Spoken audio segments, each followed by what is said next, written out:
Hola hermanos, sean bienvenidos a este su canal del hermano José Antonio Herrera. Este es un momento donde nos va a contar sobre su vida, donde nos va a hablar desde su infancia hasta este momento. Quería preguntarte, ¿cómo te recibieron tu papá y tu mamá? Porque cada hijo tiene una forma distinta de cómo lo reciben en su hogar, en el seno de su familia. Bueno, mi madre me contaba que fui un niño deseado, esperado, y que cuando nací mi padre y ella tuvieron mucha alegría. Cosa rara que yo no lo puedo creer que mi padre se haya alegrado tanto, porque a los 2 años me abandonó. Pero dice mi madre que él era una persona muy casera, muy hogareño, y que gozó mi venida a este mundo. Otra consulta que queremos hacer, ¿cuántos hermanos son de esa relación? Somos 2 hermanos, de papá y mamá. Es bien importante para las personas que nos escuchan saber de qué manera iniciaste, de qué manera hicieron la vida con tu mamá, cuál era la fuente de trabajo, cómo se desenvolvía, porque ella era una persona muy humilde, o sea, hablando económicamente, o sea, tenía muchas limitantes. Sí, mi madre fue una persona sufrida desde su nacimiento. Fue un nacimiento no deseado. Caminó a los 7 años, habló a los 7 años. No porque era retrasada, sino porque nadie le enseñó a andar ni a hablar. No la estimularon. Sino le estimularon, no le ayudaron. Mm. Pero ella se fue desarrollando, después de los 7 años, se fue desarrollando muy bien. Tanto es así que fue candidata a reina del pueblo ya cuando tenía 15 años. Era una muchacha muy despierta y que fue aprendiendo un montón de oficios para salir adelante. Cuando se acompañó con mi padre, ella ya se había preparado bastante en la escuela de la vida, del sufrimiento sobre todo. Y lastimosamente con mi padre se separaron a los 2 años de mi vida, segundo año de mi vida, ellos se separaron. No porque mi madre lo abandonara, sino que él nos abandonó. Mi padre cuando yo nací era carpintero, bonito oficio, me gustó. Me ha gustado mucho leer la partida de nacimiento mía que dice hijo de José Gonzalo Hernández, carpintero. Eso me gustó bastante. Era un buen carpintero, dice mi madre, pero después se hizo militar y cuando se hizo militar fue que nos abandonó.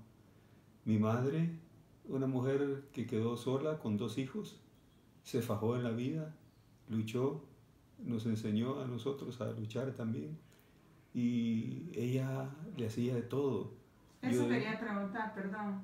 ¿Qué es lo que hacía en el día a día? ¿De qué manera llevaba la comida a la mesa de ustedes? Pan, panadera, Era para... dulces, barquillo le llamaban en aquel tiempo a las empiñadas, hacía bolsas,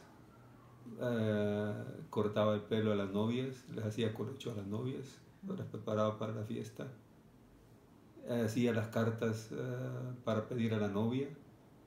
Ella le hacía de todo, era una persona multifacética y muy capaz, a pesar de que solo había hecho 3 meses de primer grado.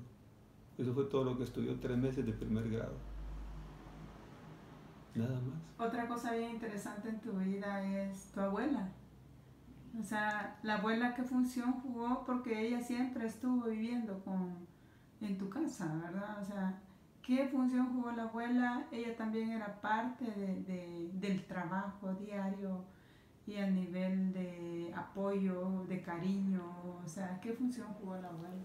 Yo cuando me acuerdo de mi abuela y de mi madre, me acuerdo las palabras de San Pablo a Timoteo. Me acuerdo, le dice Pablo, de la fe de tu abuela Lois y de tu madre Eunice. Tuviste una buena abuela y una buena madre, le dice Pablo a Timoteo. Bueno, mi abuela era una gran personalidad, una mujer firme, recta, una mujer dura, una mujer a veces parecía sin sentimientos. Era el hombre de la casa. Era el hombre de la casa. Y cuando había que tomar decisiones era muy firme. La gente decía que era enojada, que era viejita brava, decían, porque temblaba. Pero ahora yo me doy cuenta, en aquella época nadie sabía que era el Parkinson. tenía Parkinson. Y de ahí es que yo he heredado mi Parkinson también del lado de mi abuela. Mi abuela era una persona sumamente madrugadora. Madrugaba a trabajar, madrugaba a buscar, decía, ya voy a venir, ya voy a traer pan de regreso. Y venía con algo siempre de comer, nunca venía con las manos vacías. Y era de una fe un poco extraña. Mi abuela, no recuerdo casi nunca haberla visto en misa, nunca. Pero el rosario diario a las 6 de la tarde era infaltable. El rosario estaba ahí todos los días y una devoción al rosario tremenda y un espíritu de oración en el rosario tremenda. Era que más me ha impactado en el rosario, mi abuela. Y me acuerdo que una vez que mi madre me dijo, mira, convencerla de que vaya a misa. Le dije, abuela, mañana vengo por usted. Vamos a ir a misa. Sí, me dijo. A mí no me contradecía cuando yo era fraile ya. Me respetaba bastante. Cuando llegué el día siguiente, le dije, abuela, ¿está lista? Tenía fiebre, le había dado calentura por no ir. Era tremenda, pero me impresionó la fe de la abuela, una fe mariana tremendamente lindísima.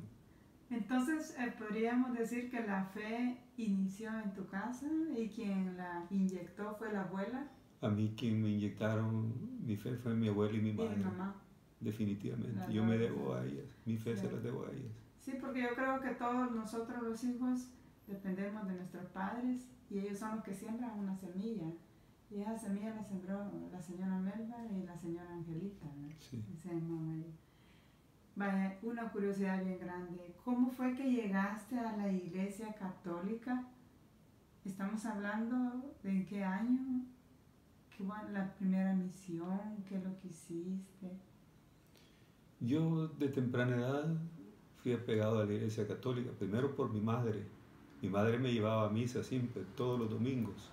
Pero después llegó un párroco a La Palma, el padre Agustín Valentini, joven, quizás en ese momento tenía como unos 27 años, dinámico, muy apegado a los niños, a los jóvenes, y allí yo me fui acercando a él.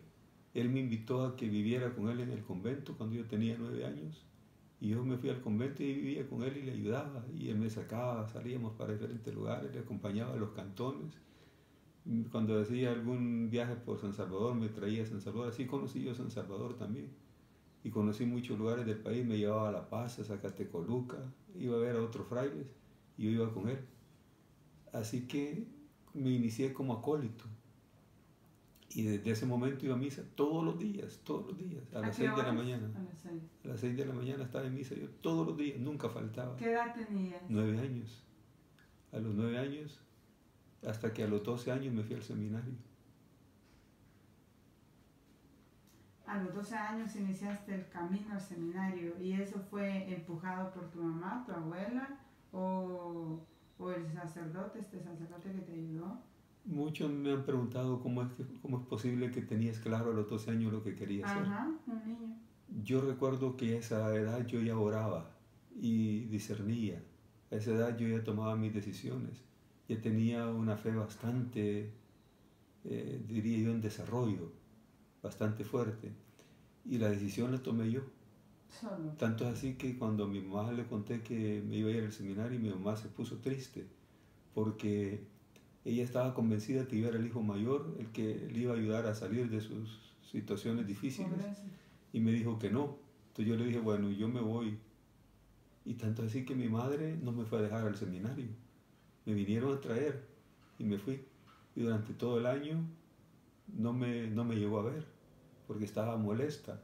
Hasta finales de año llegó. Porque ella no compartía eso. Pero después de eso, desde el primer año, ella aceptó completamente y con felicidad. Estuvo muy feliz después. A mí hay algo que siempre me ha intrigado de tu persona y también no solo eso, sino que he admirado esa etapa que no cualquiera la tiene. ¿Por qué amas tanto la Biblia? ¿Cuántas veces has leído la Biblia? Y ¿de dónde nació ese enamoramiento a la palabra de Dios? Porque tuvo que haber una raíz, ¿verdad?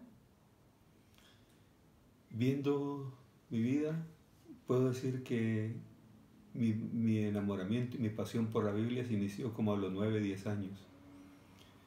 ¿Cómo fue? Mi madre cuando yo tenía como 9 años se casó y de allí nacieron mis 2 hermanas, Irma y Betty. se casó con una persona que era de la iglesia evangélica, de las Asambleas de Dios. Y ellos se casaron y hicieron un pacto de que él se iba a ser católico. Se casaron por la iglesia católica.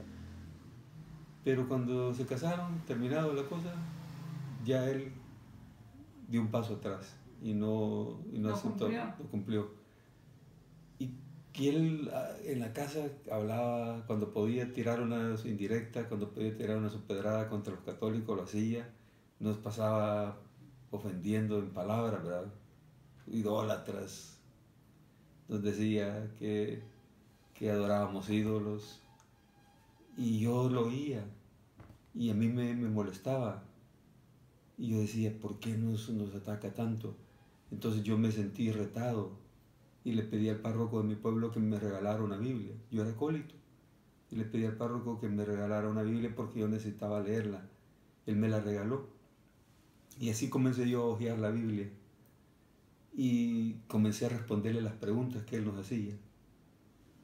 Y creo que fue mi primera lectura de la Biblia.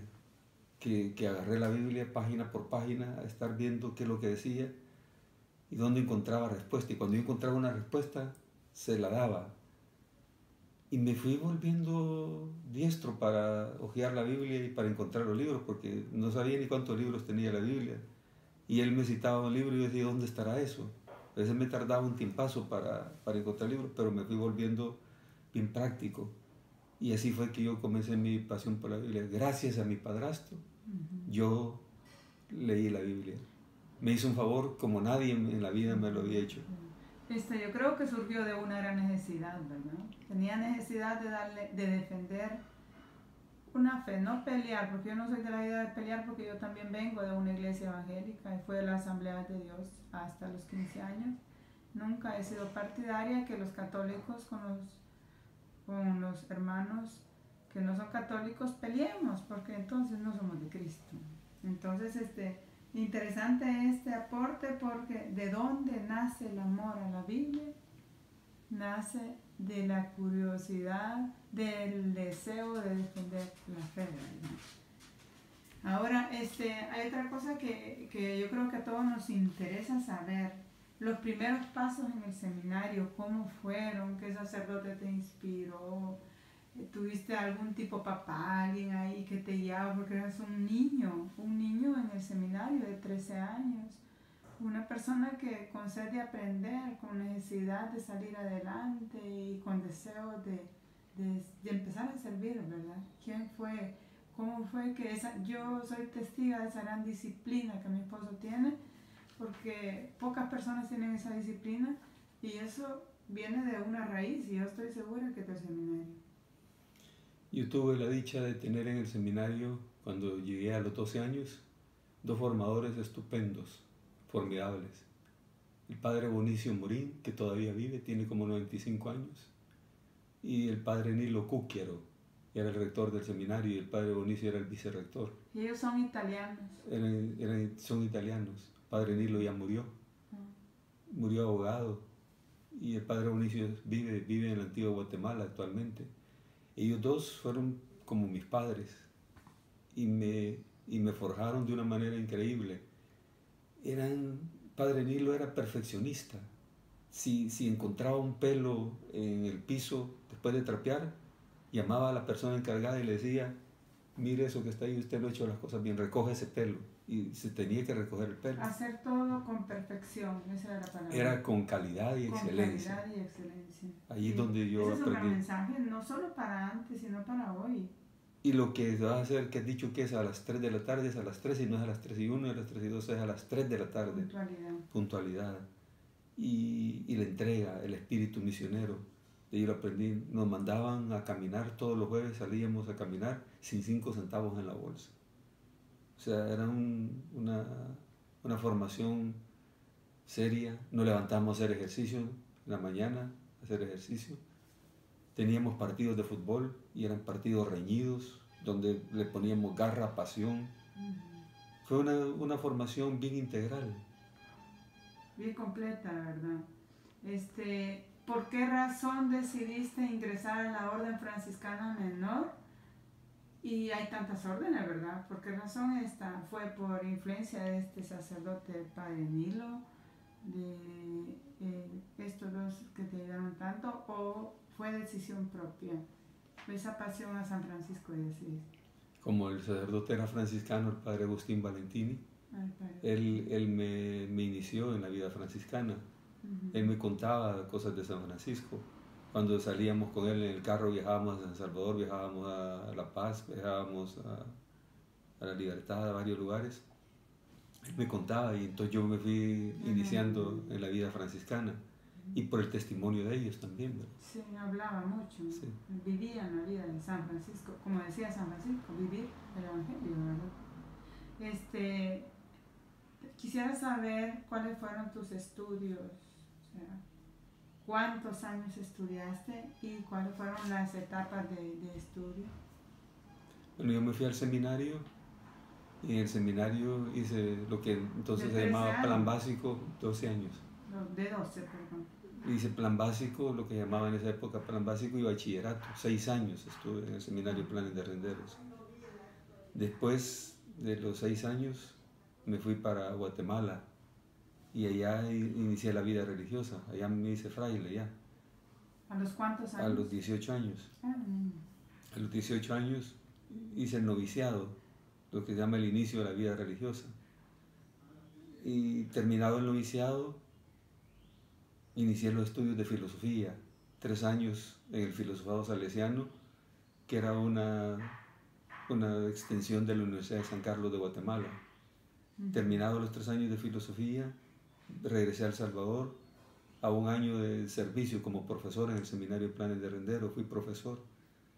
Y luego regresé a Guatemala para estudiar la teología, inicié el primer año de teología. ¿Cuántos años de teología fueron? Fueron 4. Y inicié el primer año en Guatemala.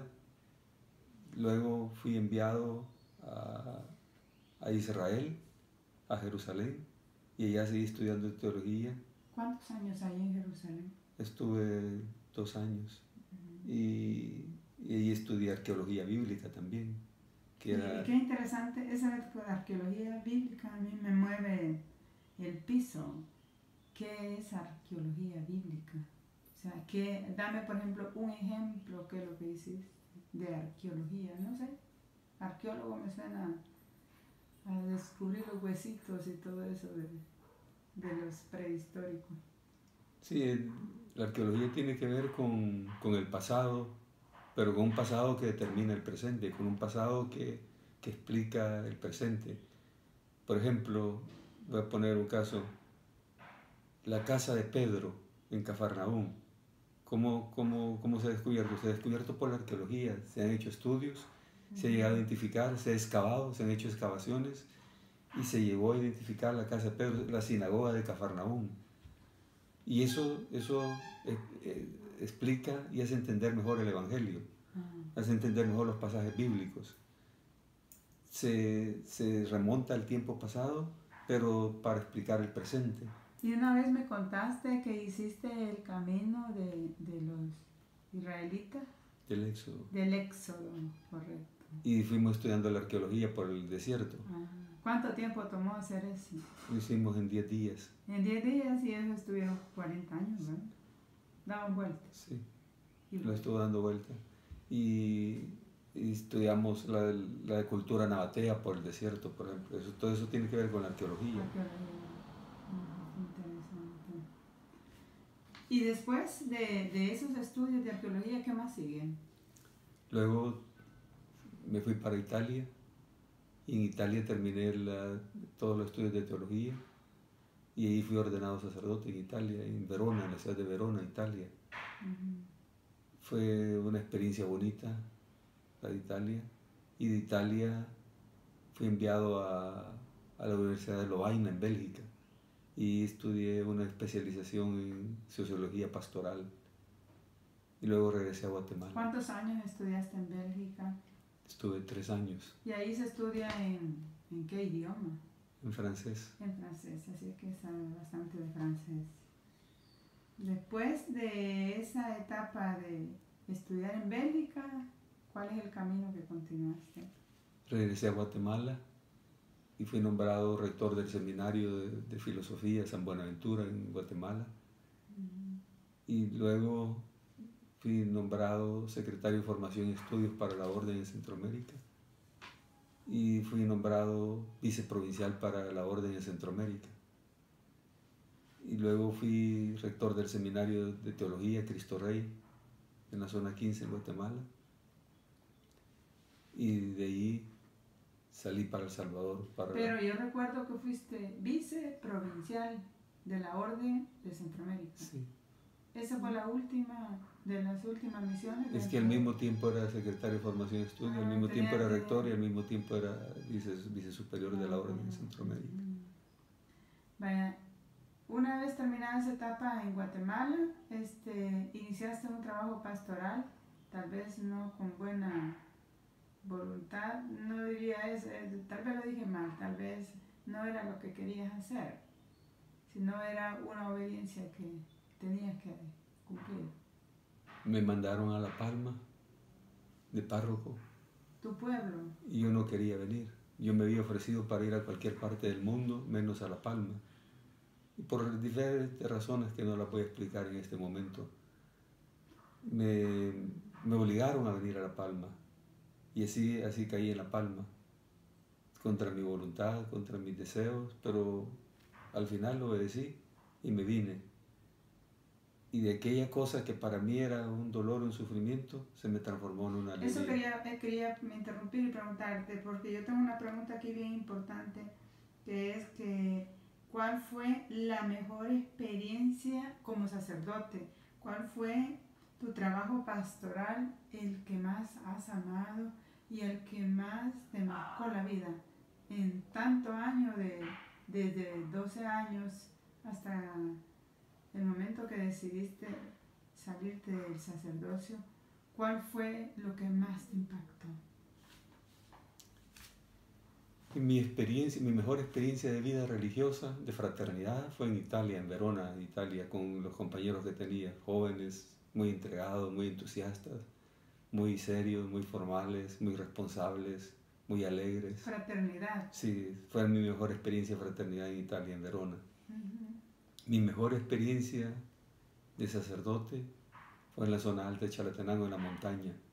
Fue mi mejor experiencia con los campesinos. Yo siempre soñé trabajar con los campesinos y siempre estudié para trabajar con los campesinos. Siempre me preparé para darle lo mejor a los campesinos. Tanto así que yo no conté que yo fui enviado a Alemania antes de ir a Bélgica, porque originalmente iba a estudiar en Alemania. Y cuando estuve en Alemania, estaba haciendo el curso básico para aprender alemán, tuve una entrevista con el obispo Rothenburg, porque él me iba a dar una beca para estudiar ahí en la Universidad de Tubinga. Y yo estaba viviendo en Tubinga. Y en entrevista con el obispo me preguntó, ¿y usted por qué ha venido a estudiar a la Universidad de Tubinga? Y yo le dije, yo he venido para prepararme y después trabajar con los campesinos en El Salvador. Él se molestó y me dijo, usted no entiende nada. Esta universidad forma los profesores, la gente que va a dar clases en las universidades, gente preparada. Aquí no se viene para trabajar con campesinos. Usted rectifique su camino. Y él le mandó una carta a mi superior en Italia diciéndole que yo no tenía claro lo que quería hacer en mi vida, que estaba equivocado en la Universidad de Tubinga. Y mi superior me quitó y me mandaron que regresara a Italia. Y así fue como después me mandaron a Bélgica. Pues yo siempre tuve la idea clara de que yo quería trabajar con los campesinos. Y eso lo logré en la zona alta de Chalate, en Las Pilas, en Las Planes, la Cumbre, la Granadilla. Allá en esa zona, ¿verdad que no había parroquia? Era como algo marginado, que sí lo atendían los sacerdotes una vez al mes, no sé para cuánto, pero cuando llegaste como que se armó un movimiento fuerte y se convirtió en parroquia, ¿verdad? ¿Cómo se llamaba esa parroquia en ese momento? O sea, yo fundé la parroquia de la zona alta de Chalatenango. Se llamó por concurso, se concursó y la gente propuso nombres. Yo recuerdo que propusieron nombre Jesús Viñador, Jesús no me recuerdo cuál fue el otro, pero Jesús Campesino fue el tercero. El que ganó. Y fue el que ganó. Jesús Sembrador fue la otra. Y ganó Jesús Campesino. Jesús Campesino. Y así se llamó la parroquia, Jesús Campesino. Y fue una parroquia formidable, fue una parroquia con un plan pastoral, una organización formidable, funcionaba. Habían 1000 personas en liderazgo, había gente que se entregaba. Fue una parroquia. Mucho, ¿verdad? Yo tenía un promedio de 8 horas diarias a pie, caminando por toda la montaña, caminando de comunidad en comunidad. Fue una experiencia muy bonita y la gente muy colaboradora, la gente muy entusiasta, la gente de mucha fe. Fue una de las experiencias más lindas de mi vida. Ahí es donde se prueba lo que Jesús decía, sus hijos pequeños, sus hijos, los más pobres, ¿verdad? Así es. Son gente sencilla, gente que su fe la hace práctica, gente que se entrega. Y que son transparentes. No podríamos decir que todos, ¿verdad? Pero en términos generales, son personas que viven más el Evangelio y cuando se comprometen, lo hacen de corazón porque tienen pocos distractores, solo se dedican mucho a la agricultura, se dedican mucho a labrar la tierra y son los que nos dan a comer. A nosotros también son muchos de esas zonas que surten la tiendona. Entonces, nuestro respeto para esas personas que nos dan de comer a los que estamos aquí en la ciudad. Entonces podríamos decir que esta es una etapa que cierra tu vida. ¿En qué año terminó esa etapa? Pues estuve hasta el 98. ¿Cuántos años fueron allá en la montaña con ellos? Pues por todo fueron 5 años. 5 años.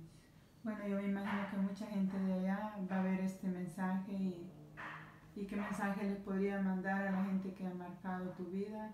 Y aunque ellos no sé si alguna vez han escuchado este mensaje, si se lo dijiste alguna vez, pero ¿qué les podrías decir a ellos, que son las personas que hicieron de tu historia como la práctica de San Francisco? Pues yo llegué a ese rincón para dar lo mejor de mi vida. Yo estaba convencido que a los campesinos había que darle lo mejor de lo mejor. Y por eso varias personas no entendían. Varias personas decían, ¿qué hace usted allá metido cuando usted podría estar dando clases en una universidad? Y yo dije, es que a los campesinos merece darle lo mejor. Y yo fui con la idea de entregarme y darle lo mejor. Y yo lo que puedo decir es que nadie los va a amar como los amé yo. O sea, yo los amé hasta el extremo, como dice Jesús, dispuesto a darlo todo. Y por eso caminé por todos lados, por todos los rincones, sin esperar ninguna recompensa, sin esperar nada. Y luché por ellos en todo. Y luché con ellos. Con ellos, juntos. Con ellos. Tuvimos conquistas, por ejemplo, la conquista del primer teléfono. Ajá. El primer teléfono, ¿cómo lo conquistamos para la zona? Fue algo bonito. ¿Cómo conquistamos los nacimientos de agua para las comunidades? Fue bonito. Las calles. ¿Cómo arreglábamos las calles? Yo recuerdo de eso porque eso es histórico. Ahí participó un hermano mío una vez. O sea, es histórico lo de las calles juntos, porque las calles eran una historia dura, que tanto accidente y juntos rellenaban áreas largas. Salíamos a trabajar, a cunetear las calles, a arreglar los hoyos donde habían accidentes. Salíamos a preparar los caminos para que la gente pasara. O para llevar a los enfermos al hospital. Sí, era una cosa bonita.